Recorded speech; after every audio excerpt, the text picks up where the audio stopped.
From Sudden Fiction International, from Argentina, by Fernando Sorrentino. There's a man in the habit of hitting me on the head with an umbrella.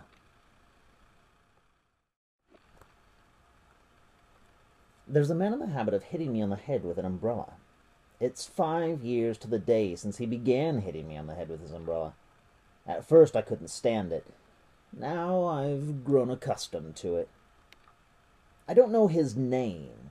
I know he's an ordinary man with a plain suit, graying at the temples and a nondescript face. I met him one sultry morning 5 years ago.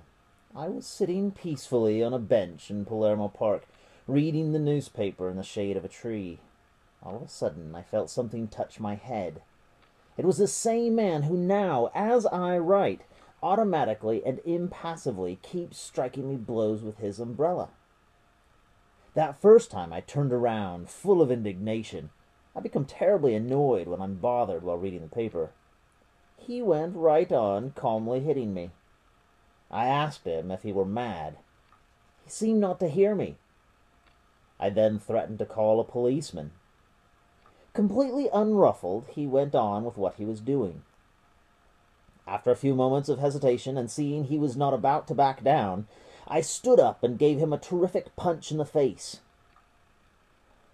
No doubt he is a weak man. I know that despite the force generated by my rage, I do not hit all that hard. Still, breathing a tiny moan, the man fell to the ground. At once, making what seemed to be a great effort, he got up and again began hitting me over the head with the umbrella. His nose was bleeding, and I don't know why, but at that moment I felt sorry for him, and my conscience troubled me for having struck him that way. Because, after all, the man was not hitting me very hard. He was really striking me quite soft and completely painless blows. Of course, such blows are terribly annoying. Everyone knows that when a fly settles on a person's head, that person feels no pain. He feels annoyed. Well, that umbrella was a huge fly, which, at regular intervals, kept settling on my head. Or, to be more precise, a fly the size of a bat. At any rate, I could not stand that bat. Convinced that I was in the presence of a lunatic, I tried to get away. But the man followed me, in silence, without once letting up his blows. At this juncture I began running. I may as well point out right here that there are few people as fast as I am. He set out after me, trying without luck to get in a whack or two. The man was gasping and panting so hard I thought if I kept him running like that, my tormentor might sink dead on the spot.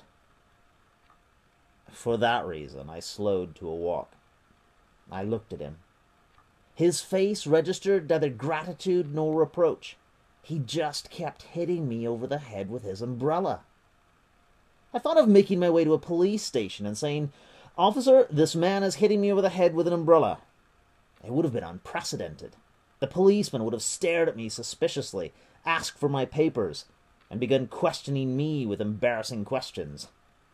Probably he would have ended up arresting me. I thought I'd best go home. I got on to the number 67 bus. Not once letting up with his umbrella, the man got on behind me. I took the first seat. He stationed himself beside me, holding on to the strap with his left hand, while with his right he kept swinging at me with his umbrella, implacable. The passengers began to exchange shy smiles. The driver was watching us in his mirror. Little by little, a fit of laughter, a growing convulsion, seized all the other riders. I was on fire with shame. My persecutor, completely unaffected by the uproar, went on hitting me. We got off, at the Puente Pacifico. We continued on down Santa Fe Avenue. Everyone foolishly turned around to stare at us. I felt like saying to them, "What are you staring at, you idiots? Haven't you ever seen anyone whacking a man on the head with an umbrella before?" But it also occurred to me that they probably hadn't. 5 or 6 kids began to follow us, shouting like a pack of wild Indians. But I had a plan. Arriving home, I tried slamming the door in his face. I didn't manage it. With a firm hand, anticipating me, he grabbed the handle. There was a momentary struggle, and he entered with me. Since then, he has continued hitting me on the head with his umbrella. As far as I know, he has never slept or had a bite to eat. All he does is hit me. He accompanies me in all my acts, even the most intimate ones. I remember in the beginning that the blows kept me from sleeping. I now believe it would be impossible to sleep without them. Nevertheless, our relations have not always been good. Countless times, in all possible tones, I have asked him for an explanation. It's never been any use. In his quiet way, he has gone on whacking me over the head with the umbrella. On several occasions, I have dealt him punches, kicks, and, God help me, even umbrella blows. He took these things meekly, as though they were all in a day's work. And this is exactly what is scariest about him, his quiet determination, his absence of hatred. In short, his inner conviction of carrying out a secret and superior mission.